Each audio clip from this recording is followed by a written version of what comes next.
Good morning. So yesterday's video ended rather abruptly. So here's where we are. It rained last night. Steering wheel back on, all steering columns back on. The key will still does not engage the starter all the time. It's got to be a wiring issue, not a switch issue. The push button switch, the bypass switch I put in, it does. So I'm not going to worry about that for now.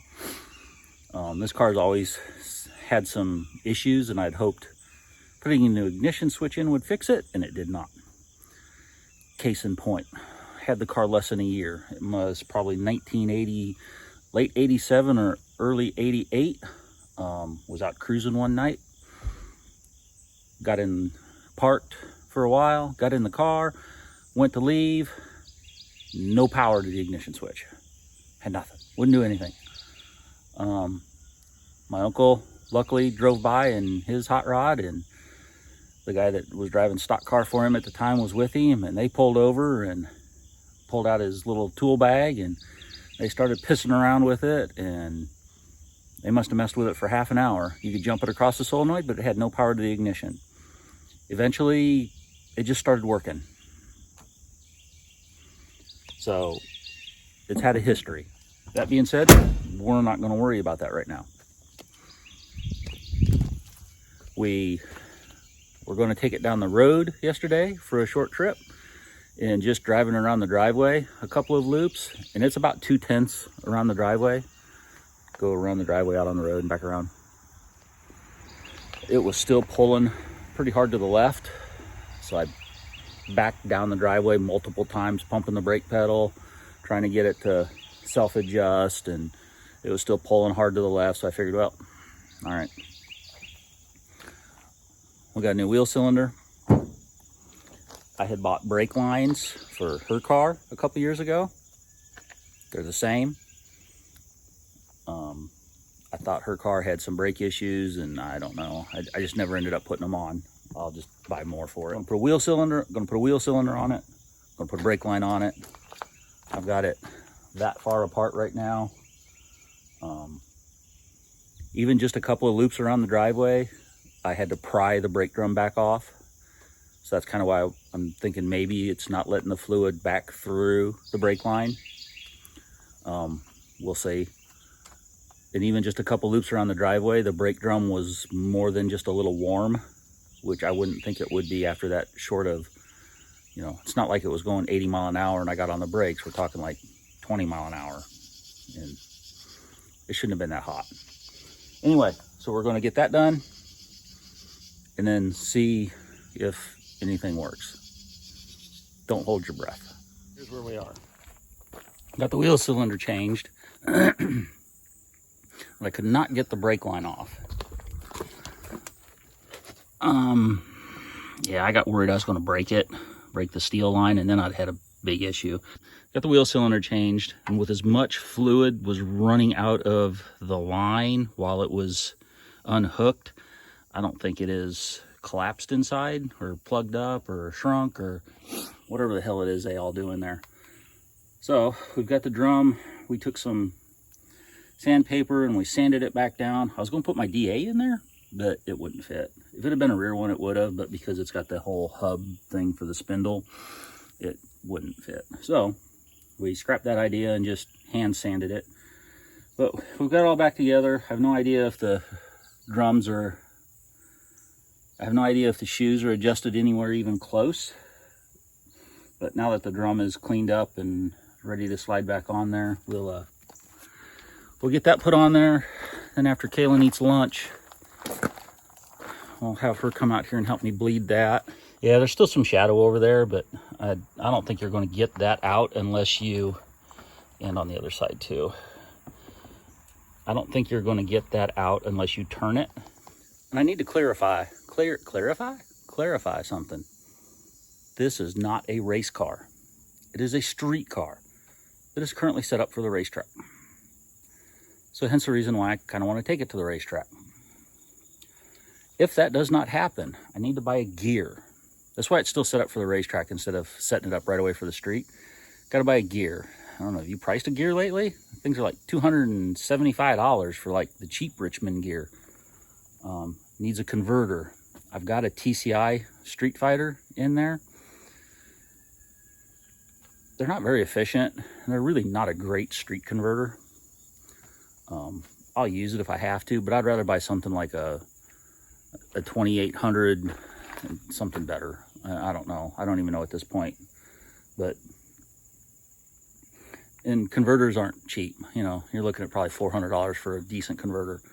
So, you know, it costs $700 more to put it on the street. And then we got to buy tires because you can't run them on the street. Sure as the hell can't run them on the street. So that's why it's currently being touted as going to the racetrack. That's looking less and less likely to happen. But if it does, you'll know. And if it doesn't, well, we'll have to figure out some form of way to get exhaust on it. And actually, as a matter of fact, I bought, where is it? Oh.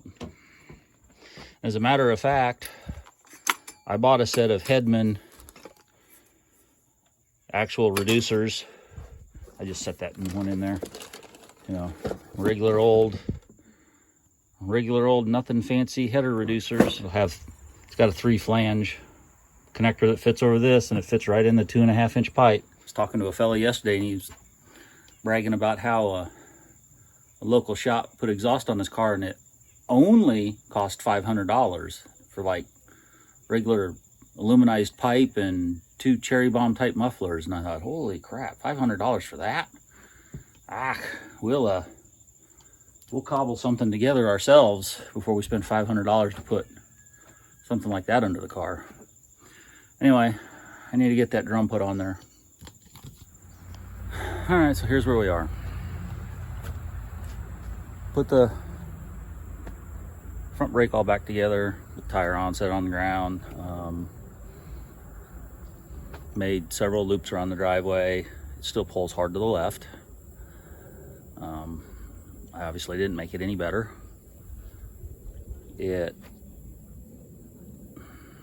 I got a pretty good head of steam the last pass coming down this way.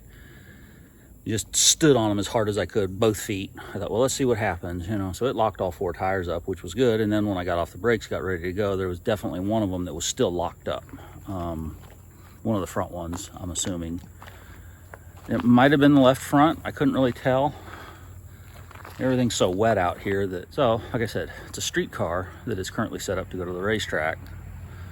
And that's probably just not going to happen at this point.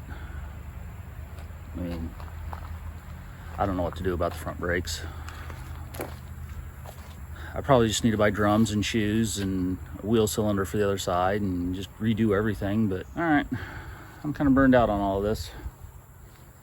I think I'm going to mow some wet grass. I'll talk to you later, I guess. All right, so I thought I was done for today, but while I was mowing grass, I kind of came to a little realization. Maybe the problem's not this corner. Maybe that corner is doing what it's supposed to do, and this corner's not. And that's why it's taking so much brake pedal, and it's just locking that tire up, and this one's maybe kind of working, but not working the way it's supposed to. Anyway, I'm gonna pull that tire off, pull that drum off, take a look at it and see. And if it seems like it's all right, then I don't know what the hell I'm gonna do. So I pulled this off. So the drum looks all right. I mean, it's got a lip in it, but all right, so let's take a look at this. Take a good look at it. You notice anything missing? Like maybe this spring that's got a broke end on it that I found jammed up down in here. All right, so that's a problem. Like, wait, this doesn't look to be in the right place. Okay, well, there's the end to, yep, so that's not hooked up anymore. It was laying down in here. So I may be onto something. This drum may have been wildly out of adjustment, and because the adjuster was broke and that spring was no longer holding them together, which I don't know if that's as important as the self adjuster being broke. But anyway, so we got to order some parts and put it back together, and then we'll try it again.